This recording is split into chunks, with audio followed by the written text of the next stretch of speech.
building trust. Because if people know what our worth is, then they trust us even better than being there thinking, oh, Afeku is a thief, he has stolen from here, see how much property he has here and there. It will be very clear that Afeku worked for this property. While he was serving in government, he was able to acquire this, he owns that, and he got it in a very clear manner. The declaration also provides for incomes, assets, and liabilities, and also provides for how these were declared by the declarant. All the incomes, assets, and liabilities, where you as a declarant has interest. Wherever it is you have interest. You could be having this girlfriend whom you love so much, and you bought for her a plot of land in a Windiri. You bought for her land there, you bought for her a car. You have an interest. Mention it in the declaration form.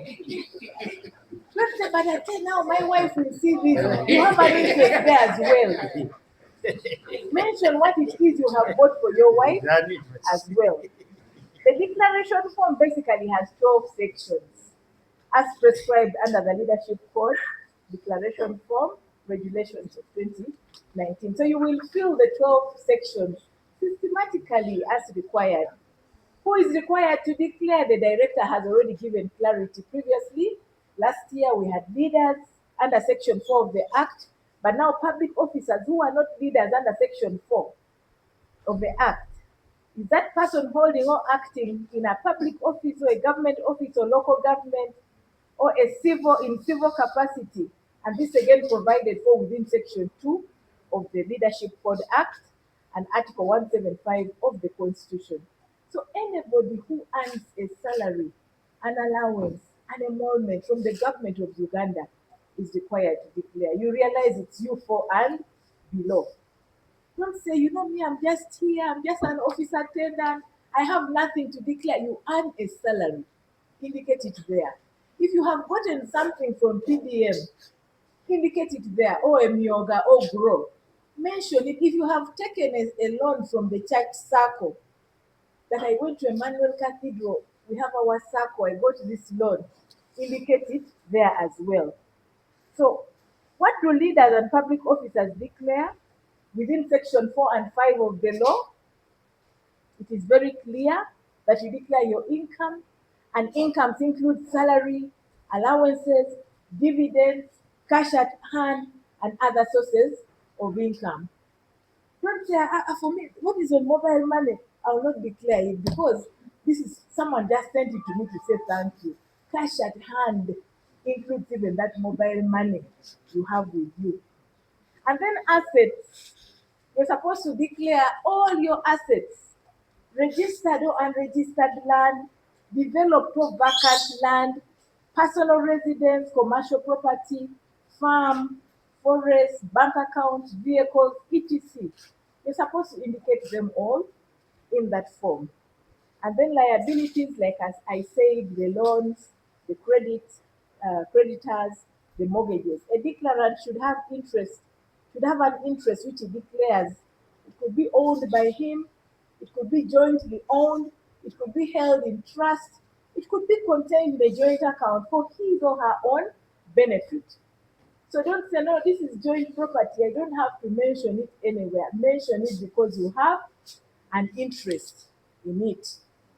When are the declarations submitted? Again, director gave clarity within the law for public officers within Section 5(1)(a) and B, 3 months after appointment to a public office, and thereafter every 5 years during the month of April. How declarations are submitted? Again, we have the online declaration, the IGODS. You just go to the website, which will be given to you, which has already been given to you. You select declaration and select the relevant category. Are you specified officer? Then you fill in the form as provided. You print out if you need a printout and submit. After submission, a declarant will receive a text message confirming the submission of the declaration. If you have not received that text message, you have not yet declared. So you're supposed to receive that text message acknowledging that we have received your declaration. We then ask ourselves, but can you access that declaration after you have submitted it? Once you have submitted the declaration, you cannot access that declaration form unless you send an email to us, you request the IGG or Deputy Inspector General of Government requesting to access your form or a certified copy of the same. Now it is a requirement that before you apply for a job, you need to attach a copy of your latest declaration. So take this exercise, ladies and gentlemen, very, very seriously because you will need that form. And it feels so bad. There are people who have come to us that they need their declaration and yet they have never submitted any declaration.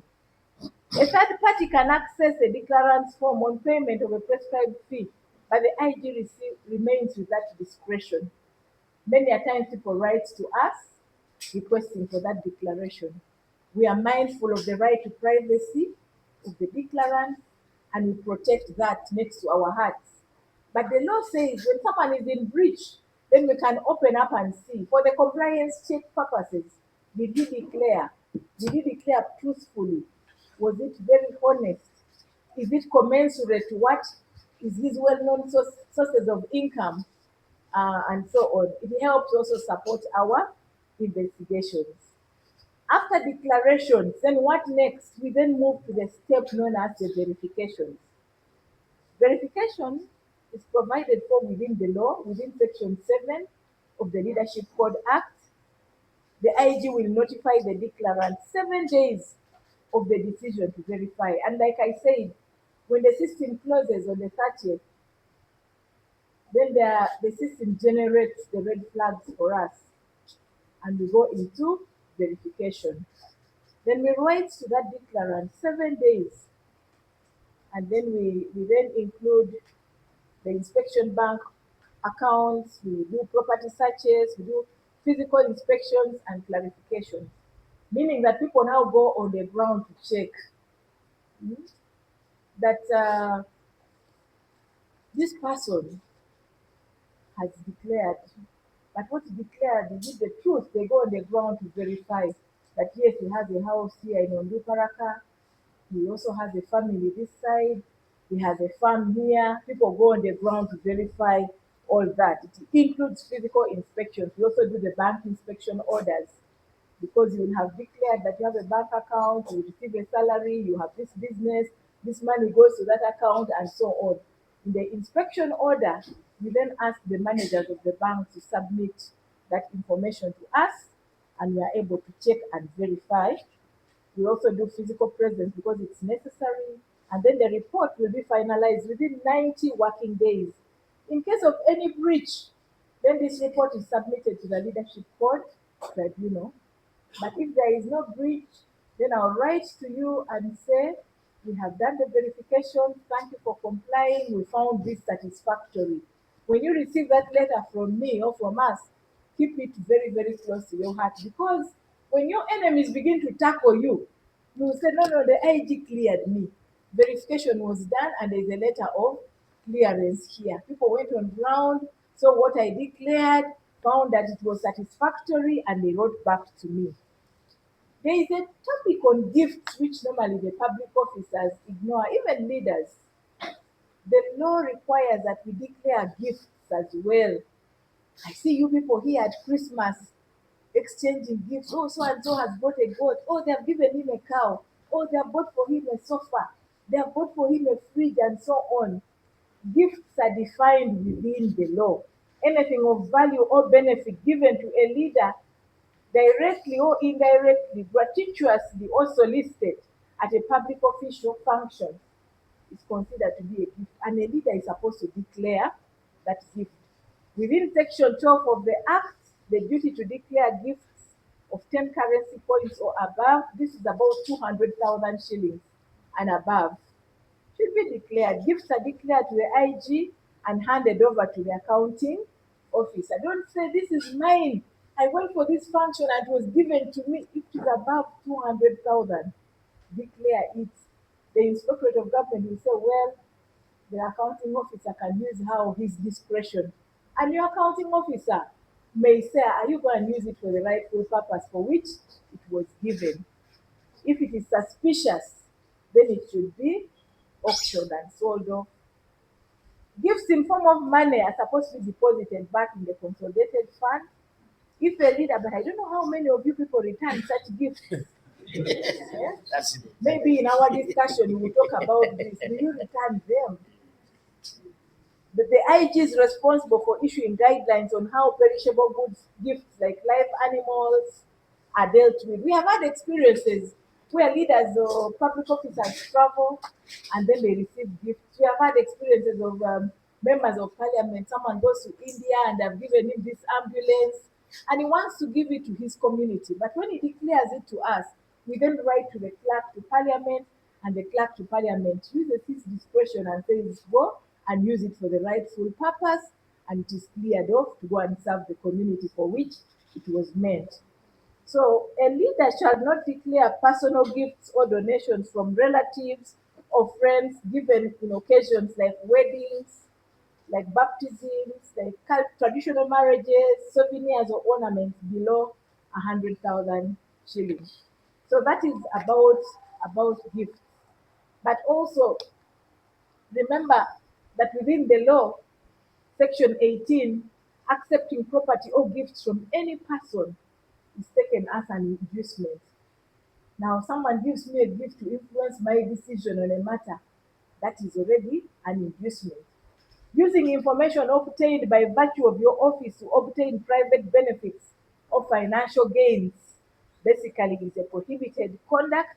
So leaders who are holding other offices which are likely to compromise their duties or office is also a prohibited conduct, and using public funds contrary to the instructions is also a prohibited conduct.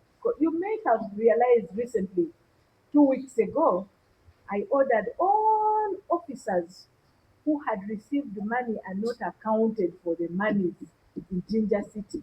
I ordered that they return that money back to the consolidated fund. Actually, to our asset recovery fund, then to the consolidated fund. We did a similar thing for Mbale City.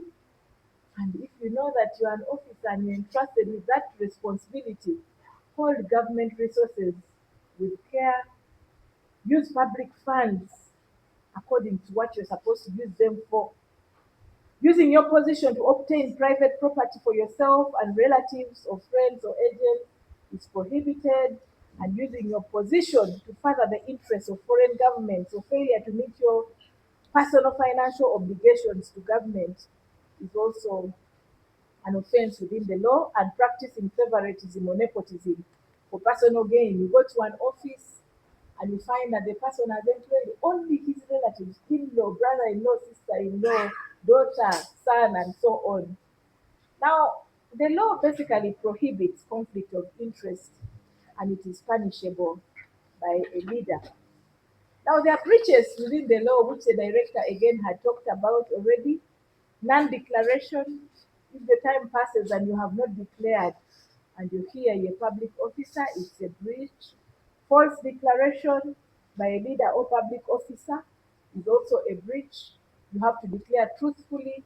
If you own one house, don't declare that you have four. That will be anticipatory declaration. If you own four, don't declare that you own one. That is under declaration.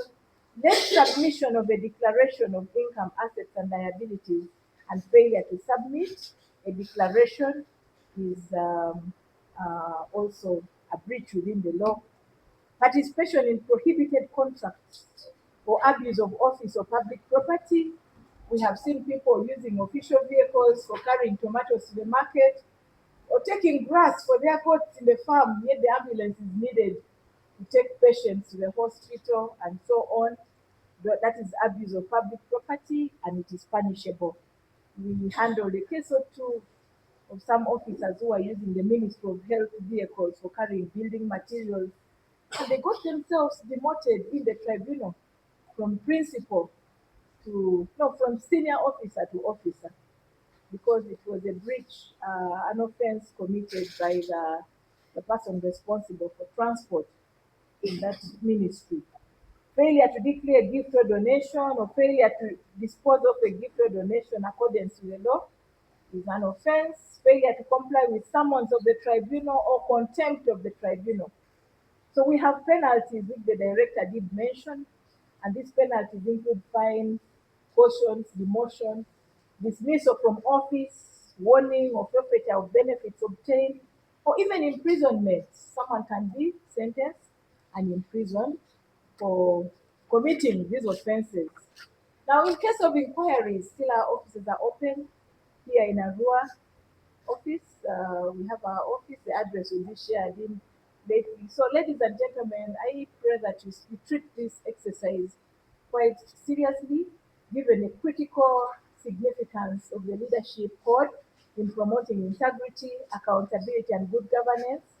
It is my humble appeal to you this morning that compliance with the leadership code be firmly integrated as a key criterion within your city, within your district, within your municipalities. Because such a measure will not only strengthen ethical leadership, but it will also reinforce public trust in our institutions. So thank you very much for listening to me. I pray that you have successful declaration and effective declaration.